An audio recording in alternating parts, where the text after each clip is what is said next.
We are seeing a shift in rental prices and they're coming down in the city. In today's video, we're going to talk about the current state of the rental market, which will help you to make a better decision. So if you get any value out of this content, please hit the like button and also please do subscribe to the channel. It really helps a small channel like this to grow. Now enjoy the video. Amrit, thanks for being here. How are you? Doing great. How are you doing? I'm doing great. So let's talk about rent. I was looking back at all the videos on my channel and I realized like I haven't done a rental video in, I don't know, probably a year because we're mostly focused on sales here. But our team collectively does over 100 leases a year and we are active in it, right? So we see what's going on. And I think there's a few topics I want to talk about with you today. But the first one is just like rental prices are down. We've seen it in the rentals.ca data. And it's not just like a little bit. It's like we're seeing some like double-digit rent decreases on year over year. So why have rental prices finally dropped after going up for so many years in a row? Yeah, good time for renters. Rents have come down. That's primarily because of this more supply in the market. But the supply which is coming, many renters are also saying that that's not the best supply.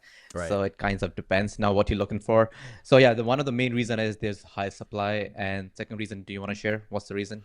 Yeah. So, I mean, when I look at like the supply, it's like, okay, obviously if prices come down, it's because there's more supply, but it's like, why is there more supply and where did the demand for that supply go from where it used to be, right? So purpose-built rentals, at least here in the city of Toronto, we've seen them shoot up faster than we've seen in 35, 40 years.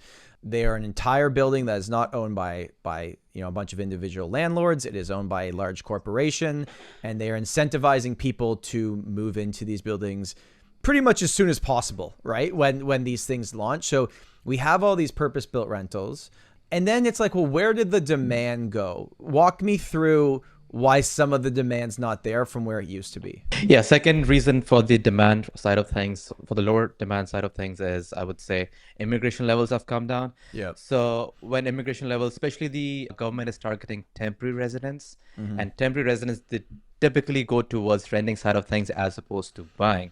So that has a lot of impact on the rental side of things. So combination of high supply, especially the PBRs, that is purpose-built rentals, and the lower immigration, the combination of that has had an impact onto the rentals. One thing we've also seen in our own business is more than ever before, at least recently in 2025, we're getting potential first-time home buyers calling us saying, hey, I'm a renter and I'm ready to enter the market now. And what's interesting, if you look back at when rental prices were at their absolute peak, do you know what else was extremely high at that period of time? Interest rates. Interest rates. Interest rates. No one talks about this. When interest rates go up, rental prices have gone up historically because those potential buyers are being locked out of the market. They can't afford to get in anymore. The stress test went up. Now that the interest rates have come down, there's a lot of potential people that would have been renting that are now doing what? Entering the market. So Right. that's what has also some impact on the rental side of things again. So that's the trifecta effect, I would say, onto the rental market in the city of Toronto. Yes. Now, even in a slower overall rental market to like, remember 5 years ago or 4 years ago, like how silly it was. There was like multiple offers on every rental. And so we've been through all the different cycles of the rental market here in the city of Toronto. But even in a slower market, there are still some properties and some locations that have specific criteria that are still moving fairly quick. And we had talked about this in a team meeting recently. We're like, we can't believe how quick these ones are leasing out. What is that property type? Those are bigger 1+10s and bigger 2 bedrooms. These are moving still quickly, especially 1+10s, which has a square footage of 650 square feet and has a parking spot. And the den is spacious enough where you can set up at least like, if not 1 or 2 workstations in that den. Right. Those dens are moving fairly quickly. And the 2 bedrooms, which have a split layout, 1 bedroom on the left, 1 on the right, decent kitchen, those are also moving away fast. And that's we noticing because a lot of the corporations or companies, they are requesting or telling their employees to come back and work from their offices. So that's also generating some demand. And right now we also have the school year opening up in the September. So that's also has some effect on the rental side of things. I'm not saying rent's going up, but demand is slightly increasing. This is also, to be fair, this is the peak season for rental market right now. So that's what we see. Walk me through though, like that 1+ den, which I'm guessing is in I don't know, let's say year 2000 to year 2015 building maybe, because what we see with those when those floor plans were built like that. Yeah. 650 square feet, 1+ den. It's a real den. It's not a dent in the wall. You likely have a parking spot. What's the sweet spot on like pricing though? Like, what's the price point for that? And we're talking about like reasonably good condos in the core of Toronto, downtown, midtown, Yonge and Sheppard. Those buildings range in the terms of age is going to be about like 5 to 20 years range of the age of the building. And you can find a decent 1+10 with parking spot is going to be about $2,500 a month. And in these buildings, most of these buildings, in terms of utilities, heat and water is included, and only hydro is separate. Because in the brand new buildings, nothing is included. The tenants have to pay everything. So that's the difference. And that's why these buildings within the age of 5 to 20 years old, they are more attractive. So how do you get a deal? If you're a tenant right now and you've decided like, I'm going to rent something in the next few months, what can I do to strategically get a better price on my rent? I would target a building which is brand new, not the best layout, might not be the best layout, but you get a deal because there's so much supply in that building. But this comes with the trap because, okay, fine, you're paying less right now and you're getting the best deal out of it.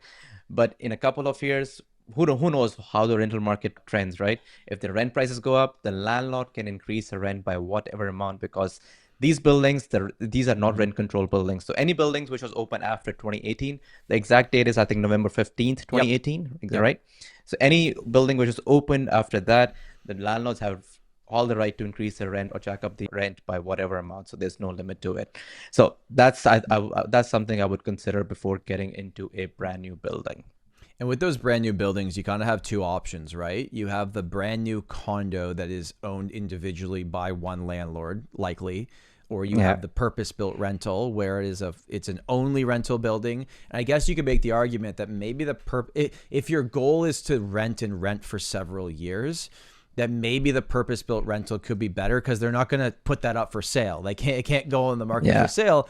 It's a purpose-built rental. But for both these scenarios, as long as they were built after that November 15th, 2018 date, then yeah, they do not fall under rent control. I'm not sure of the next year or so if it's really going to matter, because if your landlord's like, rent's going up $400, you're like, no way. I know what's on the market. I'm just going to move to that one, right? Right. But eventually, you never know. It's I guess arguably better to be protected, with those rules. Yeah, if your plan is to stay put long term, then it's better to get into rent control building.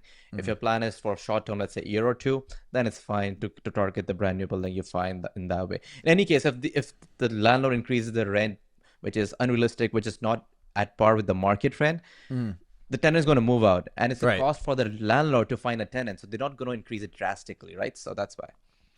I think this might be actually the first time. Well, I mean, you can go back to the pandemic where everyone was asking for rental discounts and getting it. But this is the first time, like if you rented something a year ago, 2 years ago, and you're still paying that rent, you might want to take a look at what's leased out recently in your building and go back to your landlord and say, hey, before you try to increase my rent by whether there is rent control or not in the building, actually, I could just move. So I want my rent to be decreased.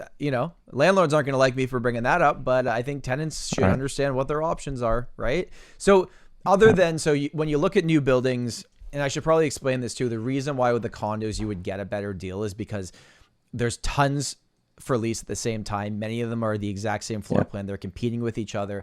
Landlords want you in there tomorrow because they are paying interim occupancy. They have fees involved, or maybe it's fully registered. Their mortgage is already kicked in. They have costs. They want you in there.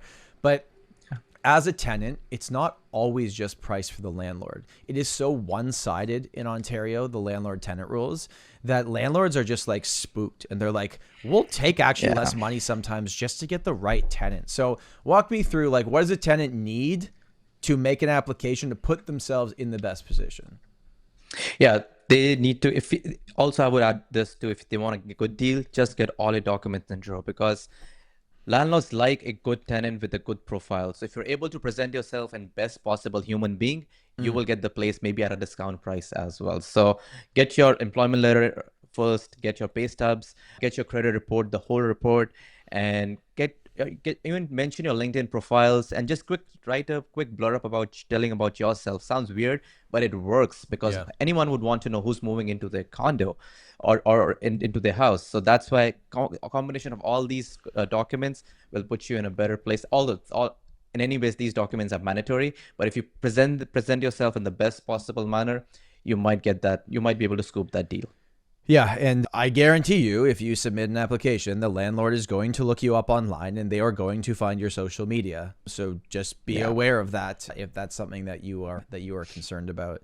Well, thank you, Amrit. I think this was an interesting discussion. I think it's encouraging news for the first time in a long time for potential renters in the city of Toronto. That's not as bad as it was. To put things in perspective, though, rental prices are still way higher than they were in 2019, 2020. We just went up so fast during that time when everything else came down on the sales side of things that it's calmed a little bit. You know, it's still hot outside. I'm still sweating, but it's a little bit better than it was previously. I can feel some wind today. I think that's a good analogy. Yeah, that's true. That's true. I mean, rents have come down, but they have not come down by, let's say, $1,000. They've come down by, let's say, $200 to $400, depending from location and building as well in the city. All right. Well, thank you guys for watching. I hope you learned something new today. Get in the comments. Let us know what you think about Toronto rental prices and what could happen in the future. Thanks for watching, and we'll talk to you soon.